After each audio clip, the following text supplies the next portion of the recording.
Assalamualaikum warahmatullahi wabarakatuh. Alhamdulillah rabbil alamin. Assalatu wassalamu ala asyrafil anbiya'i wal mursalin wa ala alihi wa ashabihi ajma'in. Rabbi syrah li sadri wa yassir li amri wahlul 'uqdatan min lisani yafqahu qawli. Alhamdulillah bertemu kita sekali lagi pada malam ini dalam kulim kuliah 15 minit. Insya-Allah saya akan membicarakan tentang satu topik iaitu bertajuk hidup bukan untuk menongkat langit. Menarik tajuk ni kan. Jadi kita nak tengok bagaimana kita nak menghayati konsep kehidupan kita, memahami konsep kehidupan kita di atas muka bumi Allah Subhanahu Wa Taala. Hari ini Alhamdulillah kita bersyukur kepada Allah Subhanahu Wa Taala kerana kita telah dikurniakan segala nikmat-nikmat dalam hidup kita dalam keadaan mengikut kapasiti atau kemampuan atau usaha masing-masing. Setiap orang ada pencapaian yang berbeza. Hidup dunia ni dia tidaklah semua orang mempunyai achievement atau pencapaian yang sama. Hasil daripada usaha, hasil daripada ikhtiar dalam hidup dia, daripada awal dia lahir. Ada orang rezeki dia daripada awal lahir dalam keluarga yang senang. Ada orang rezeki dia Allah tentukan lahir dalam keluarga yang susah.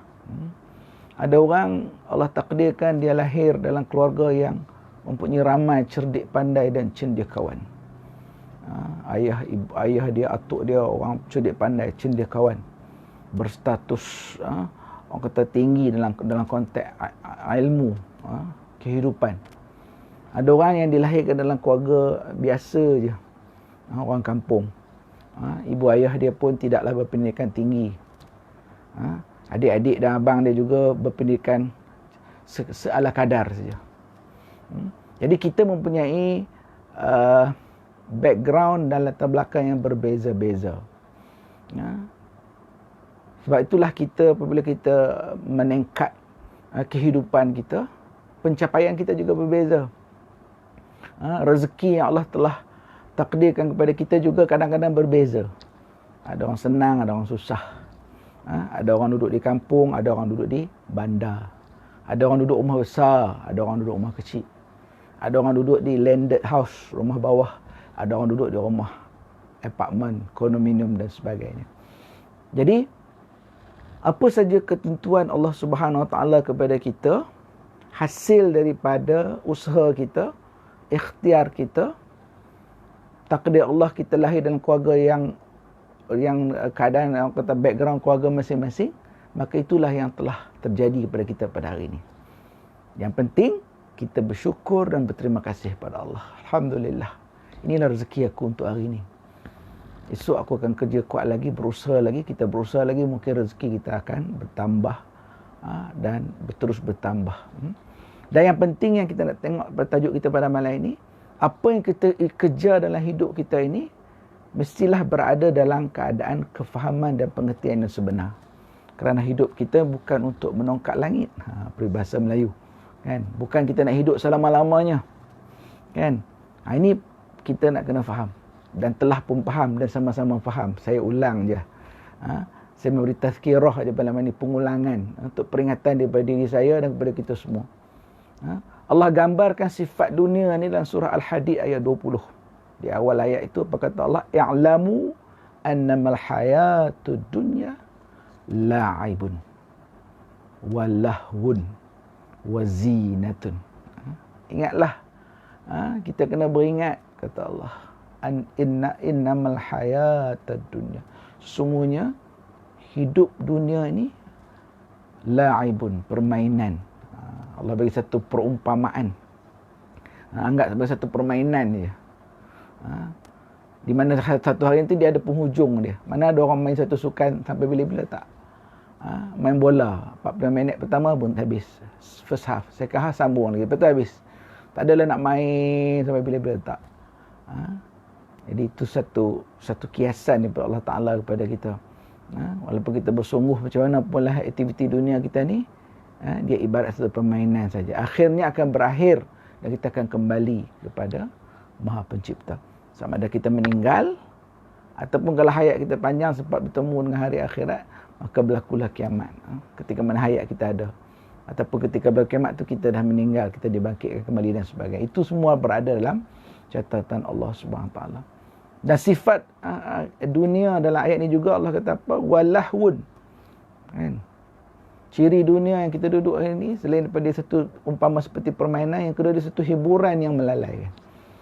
Sebab itu kita bila kita mengecapi hidup dunia ni, kita rasa terhibur, rasa seronok. Kan? Ada pekerjaan, ada pendapatan, kita rasa seronok. Kan? Ada rumah, ada keluarga, kita rasa seronok. Dan apa saja yang kita miliki semua itu seronok. Ada kawan-kawan, boleh keluar mengetik dengan kawan-kawan, Allahu Akbar. Boleh jumpa kawan-kawan, boleh sembang. Kalau buat bisnes kita maju, memang menyeronokkan. Memang menghiburkan. Dan seterusnya dunia juga bersifat hiasan. Wazinatun. Hidup dunia ni zinatun. Mana dia perhiasan.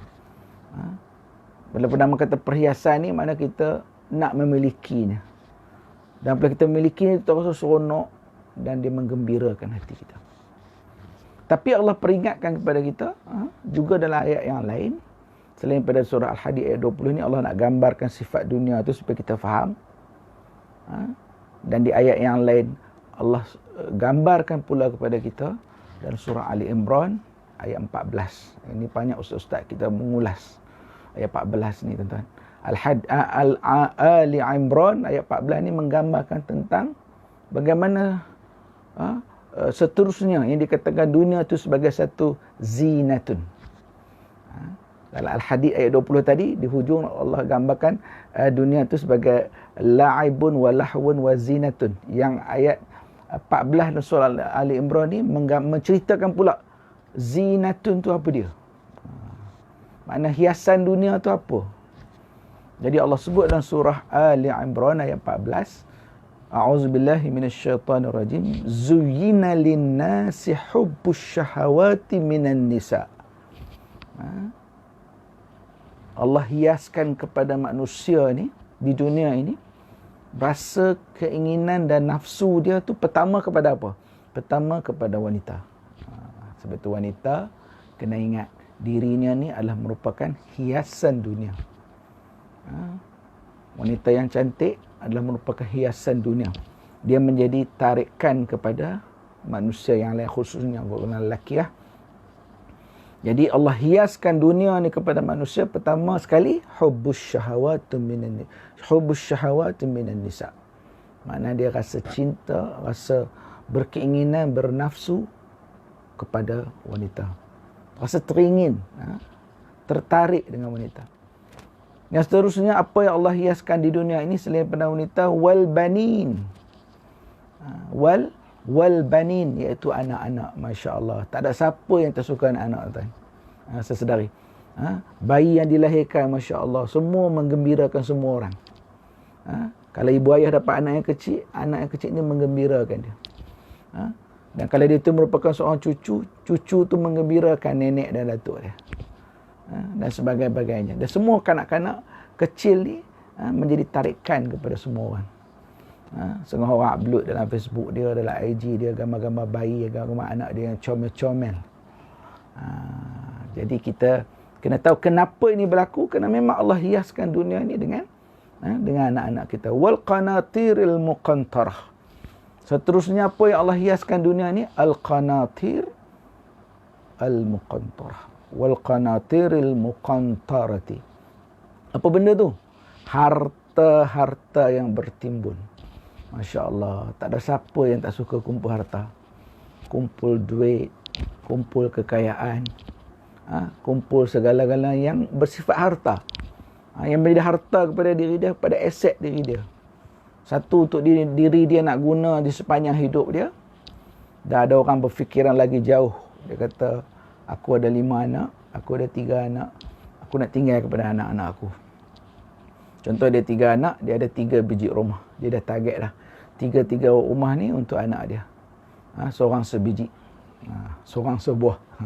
Sebiji pula malam-malam ni kan. Seorang sebuah. Jadi dia dah target dah. Jadi jangan heran. Kita tengok kalau ada sahabat kita macam tu. Kenapa? Memang Allah dah hiaskan dunia ini dengan memiliki, dengan harta-harta.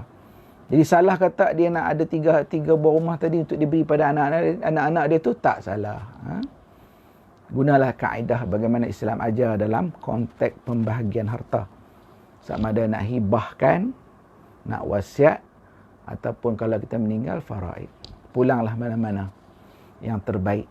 Kan? Kalau rasa kita tak nak bimbang anak-anak kita tu, tak boleh nak ada kata sepakat kalau kita meninggal nanti, hibahkan terus harta kita tu.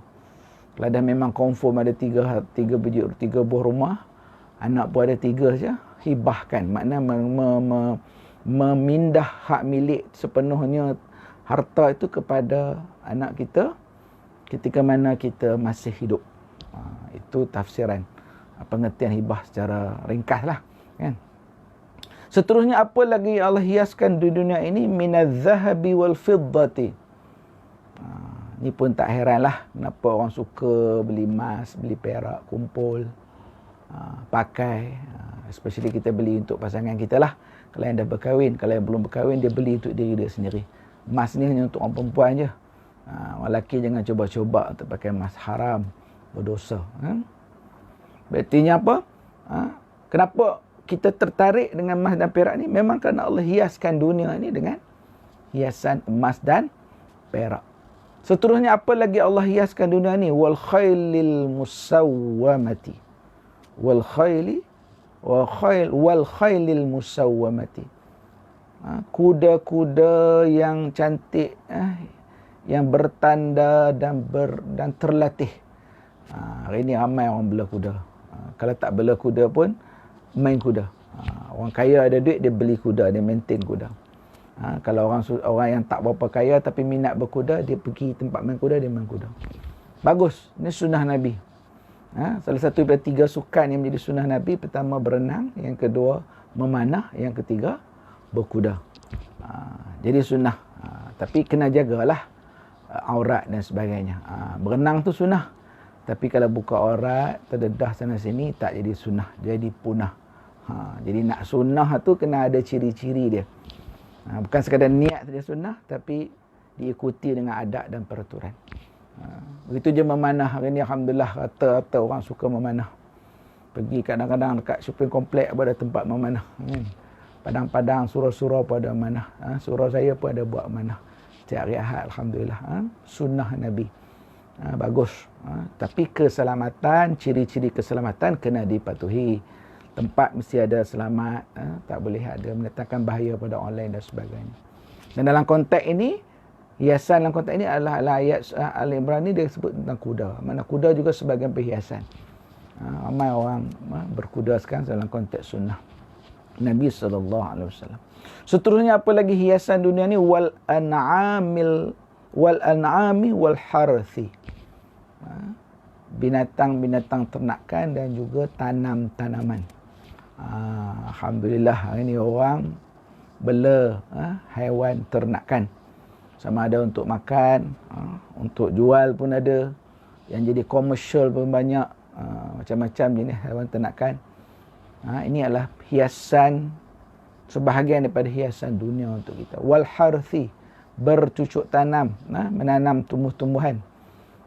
Yang duduk di rumah-rumah landed pun bertanam. Yang duduk dekat apartmen pun boleh bertanam. Beli tanah, masuk dalam pasu, tanam.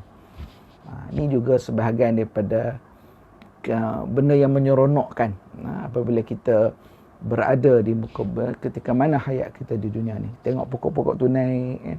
Daripada awal kita tanam dia kecil, dia besar, kan? Kalau kita tanam pokok yang boleh dimakan, Masya Allah, boleh petik.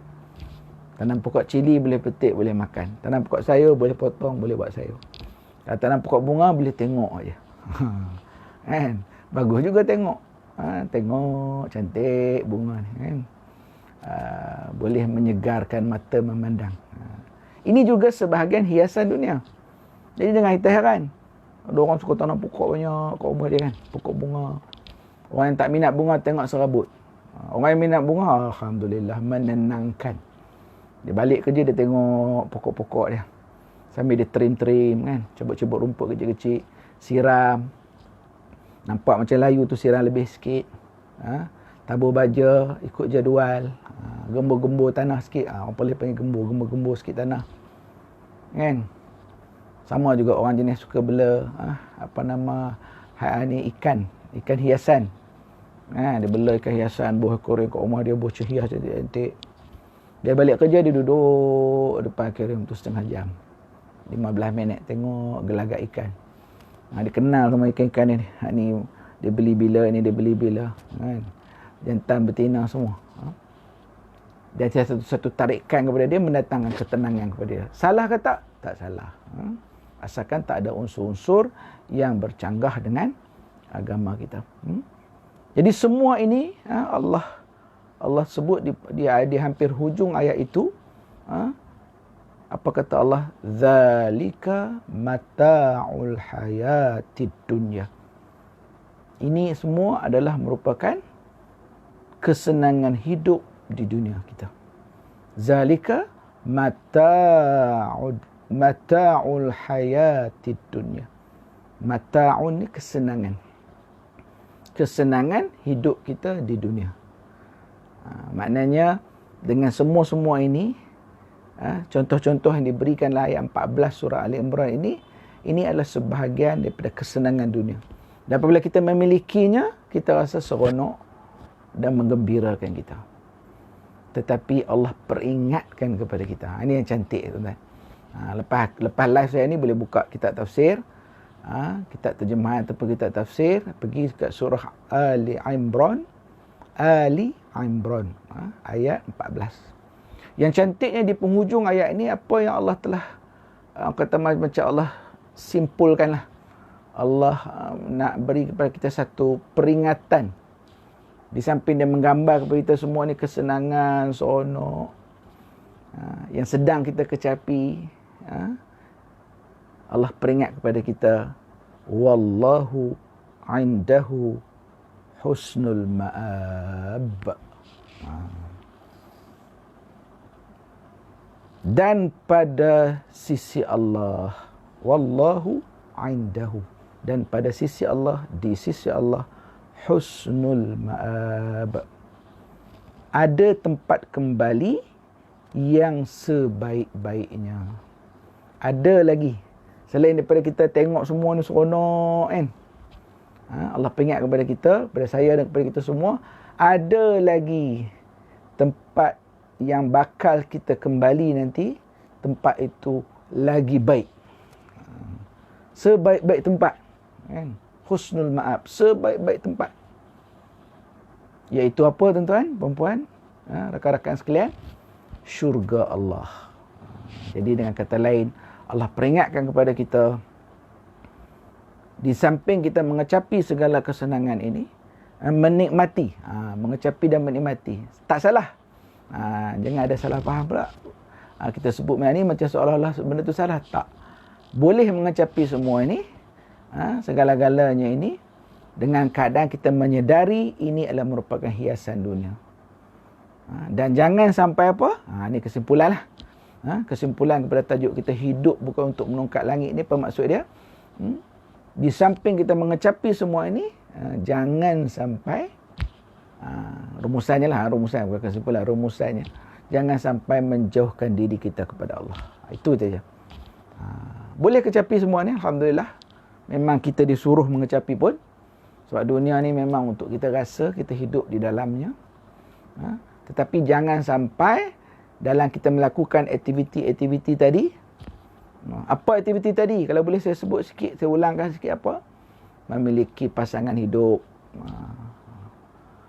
memiliki anak, ada harta, ada emas, ada perak, ada haiwan kenderaan, haiwan kuda kita tadi yang kita hias cantik tadi. Ada haiwan ternakan, ada tumbuh-tumbuhan. Semua yang kita miliki tadi boleh kita kecapi kerana indah nikmat kepada kita di dunia ini. Tapi jangan sampai kita lalai kepada Allah. Jangan sampai kita lalai untuk melaksanakan dan menunaikan perintah Allah. Perintah-perintah yang fardu. Di samping melengkapkannya dengan ibadah-ibadah yang sunat. Jangan kita sampai lalai. Jangan sampai kita tertinggal. Kan? Leka tengok ikan dalam akuarium tu sampai tak semayang. Ini maksud dia. Leka berkebun. Berkebun tanaman. Kan? Azan asar, azan maghrib, kita duduk berkebun lagi. Ni tak betul ya. Tinggalkan kebun kita tu. Dah cukup lah. Bersihkan diri nak semayang maghrib. Kalau kita berkebun awal pukul 3, okey, tinggalkan sekejap, pergi semayang asar, sambung balik. Itu maksud dia. Kan? Kita pelihara haiwan ternakan kita, sampai masa untuk solat, jaga. Itu satu. Yang keduanya, jangan ada unsur-unsur yang melanggar perintah Allah. Jangan ada unsur-unsur yang meragukan, penipuan dan sebagainya pun tak boleh. Kecoh ataupun buat benda yang tak betul. Belah haiwan ternakan tapi pergi makan makanan yang daripada sumber yang tak bersih pun tak boleh. Ataupun kita belah haiwan ternakan, kita belah lembu, kita biar lembu kita pergi meragut rumput di tanah orang lain tanpa izin tuan dia. Itu pun tak boleh. Itu maksud jaga agama tu. Walaupun kita menguruskan harta dunia kita tu, hiasan dunia kita tadi, tetapi urusnya tu dalam keadaan kita tidak melanggar perintah Allah Ta'ala, sama ada dalam konteks melaksanakan ibadah fardu, tidak melakukan perkara-perkara dan juga tidak melakukan perkara-perkara yang Allah larang. Dalam konteks tadi kita sebut salah satunya al-qanatir, memiliki harta. Boleh, tak masalah, tapi jangan membuat kecoh nanya kepada orang lain. Ini Allah larang. Jangan buat penipuan kepada orang lain. Ini Allah larang. Jangan dalam harta tu ada unsur-unsur rasuah, unsur-unsur tipu daya, unsur-unsur riba, unsur-unsur gharar, yang meragukan sehingga menghilangkan keberkatan harta itu. Itu juga tak boleh. Sebab apa? Kerana di penghujungnya Allah ingatkan kepada kita, wallahu indahu husnul ma'ab. Di sisi Allah ada tempat kembali kita yang paling baik sekali. Jadi nak kembali ke tempat yang paling baik ini, iaitu syurga Allah Subhanahu Wa Taala ini, maka kita nak supaya apa yang kita ada di dunia ini, hiasan di dunia yang kita miliki ini, semuanya mampu kita bawa kembali kepada Allah. Maksudnya apa? Bawa kembali kepada Allah tu, Allah terima segala-gala yang kita lakukan di dunia ini sebagai satu ibadah di sisi Allah. Di mana segala yang kita ada di dunia ini, semuanya mendapat keberkatan daripada Allah Ta'ala. Kerana kita lakukan semua ini, kita miliki semua ini, semuanya ini tidak melalai kita daripada Allah. Langsung tidak melalai diri kita daripada melakukan ibadah kepada Allah. Langsung tidak melalaikan diri kita daripada beribadah kepada Allah. Termasuklah di masa yang sama kita juga dalam keadaan memiliki harta ni, kita juga giat bersedekah kerana kita ada kemampuan. Dan ada juga kita yang benda yang memerlukan untuk kita keluarkan zakat, kita tak pernah miss. Kita tak pernah tinggalkan, kita sentiasa buat. Kerana kita nak memastikan harta yang kita miliki, apa saja hiasan dunia yang kita miliki ini, satu masa nanti apabila kita kembali kepada Allah, Allah terima sebagai satu ibadah di sisi Allah. Allah terima sebagai satu yang diberkati di sisi Allah Subhanahu Wa Ta'ala. Saya kira itulah sedikit yang saya dapat berkongsi dengan sahabat-sahabat sekalian pada malam ini. Dan satu tajuk yang saya pilih untuk sama-sama kita muhasabah diri kita, diri saya dan kita semua, dan menghayati dua ayat Al-Quran pada malam ini. Kalau saya boleh ulangkan lagi supaya tuan-tuan, perempuan, saudari boleh lepas ni boleh rujuk dalam kitab tafsir dan sebagainya untuk nak memahami lagi, lihat lagi kupasan-kupasan ulama dengan lebih mendalam lagi supaya kita lebih faham lagi agama kita. Kalau kita faham agama kita, agama ini boleh menjadi panduan kepada kita. Islam adalah agama yang memberi panduan kepada kita macam mana nak meneruskan hidup. Al-Islamu nizamul hayah. Islam ni dia, orang kata apa, panduan kepada kehidupan kita. Orang putih kata Islam is the way of life. Islam tu sebagai cara hidup. Islam ni datang nak beri panduan kepada kita untuk kita teruskan hidup. Hidup supaya hidup kita tu sentiasa berada di bawah keberkatan dan juga rahmat Allah. Sentiasa berada dalam keadaan mematuhi perintah Allah. Itu penting. Jadi ini dua ayat Quran saya dapat kupas sedikit secara ringkas pada malam ini dalam kuliah 15 minit saya, iaitu surah Al-Hadid. Kalau tuan-tuan boleh tulis, surah Al-Hadid ayat 20 dan juga surah Ali Imran ayat 14. Saya teringat dengan kata-kata Syekh Qutb, seorang ulama Mesir yang hebat. Satu masa dulu dia kata apa, kalau kita nak tengok dunia ni, dia kata, kalau kita ukur dunia ini dengan kacamata dunia, dengan ukuran dunia, dengan neraca dunia semata-mata, kita rasa dunia ni cukup hebat. Kita rasa dunia ni cukup agung. Macam tak ada lagi kehidupan yang lebih agung lah seolah-olah. Tapi kalau kita nilai dunia ni dengan neraca kehebatan Allah cipta alam semesta ini, dan kita nilai dunia ini dengan neraca akhirat, kita rasa dunia ini kecil je. Dunia ini hanya untuk kita sementara saja, untuk kita kembali kepada Maha Pencipta. Justru itu saya berdoa pada Allah Subhanahu Wa Taala, mudah-mudahan kita sama-sama dapat meneruskan ibadah kita kepada Allah Subhanahu Wa Taala, walaupun kita dalam keadaan PKPP sekarang, dah lebih baiklah tu. Fasa yang boleh katakan lebih baiklah, kita dah boleh merentas negeri dan sebagainya. Perintah kawalan pemulihan. Namun begitu, keselamatan diri kita semua kena jaga. Stay at home, stay safe. Kita selamat kalau kita kekal berada di rumah, kecuali kita keluar untuk keperluan. Pergi bekerja, pergi mencari keperluan hidup dan sebagainya kalau perlu. Kalau rasa tak ada apa-apa, kita duduk di rumah lebih selamat. Dan elakkan, Kementerian Kesihatan pun ada kempen elakkan 3C. Pertama, crowded places, tempat yang ramai orang, kita kurangkan pergi. Kalau terpaksa pergi, kena pergilah. Tapi kalau tak ada apa-apa hal, tak payah pergi. Kalau keperluan, pergilah. Nak buat macam mana kan? Yang kedua, confined places, tempat yang sempit-sempit, tempat yang tutup-tutup. Tak ada keperluan apa-apa, duduk bersempit-sempit dengan orang. Jadi menyebabkan kita ada risiko. Dan yang ketiga, C yang ketiga iaitu close conversation. Terlalu rapat, sangat sembang. Lepas tu kena ada penjarakan social. Social distance. Jangan lupa pakai mask, pakai sanitizer, jaga keselamatan diri. InsyaAllah mudah-mudahan saya doakan semua daripada kalangan kita, semua rakyat Malaysia selamat daripada COVID-19. Dan InsyaAllah kita dapat meneruskan kehidupan kita dengan lebih baik lagi di masa-masa akan datang. InsyaAllah, dan surau kita, masjid kita pun kebanyakan dah mula buka dengan SOP tertentu.